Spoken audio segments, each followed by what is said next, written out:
നമ്മളെപ്പോഴും യാത്ര ചെയ്യുന്ന ആളുകളാണ്. യാത്രയിൽ വരുന്ന അപകടങ്ങൾ നിരവധിയുണ്ട്. അതിൽ നിന്നെല്ലാം രക്ഷപ്പെടാനായി അള്ളാഹുവിൻ്റെ റസൂല് പഠിപ്പിച്ച നല്ലൊരു ആത്മീയ ടിപ്പിനെ സംബന്ധിച്ചാണ് ഇന്ന് സംസാരിക്കുന്നത്. അബൂദാവൂദ് റിപ്പോർട്ട് ചെയ്ത ഹദീസിലുണ്ട്, കാനൻ നബിയു സല്ലല്ലാഹു അലൈഹി വസല്ലം വ ജുയൂഷുഹു ഇദാ അലൗ സനായ കബ്ബറു.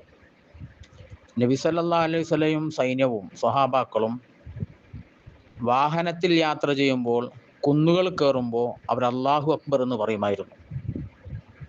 വാഹനം മുകളിലേക്കാണ് സഞ്ചരിക്കുന്നതെങ്കിൽ കുന്നുപോലൊത്ത സ്ഥലത്തേക്ക് വാഹനം കയറുമ്പോൾ വാഹനത്തിലുള്ള ആളുകൾ അല്ലാഹു അക്ബർ അല്ലാഹു അക്ബർ അല്ലാഹു അക്ബർ എന്നിങ്ങനെ പറഞ്ഞുകൊണ്ടിരിക്കണം.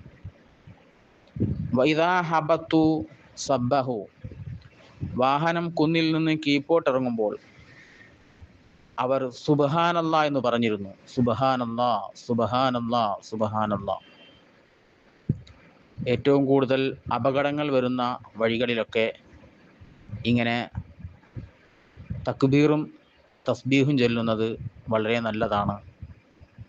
അള്ളാഹു യാത്രയിലെ ക്ലേശങ്ങൾ, ബുദ്ധിമുട്ടുകൾ നീക്കി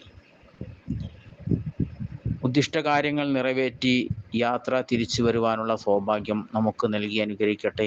അസ്സലാമു അലൈക്കും.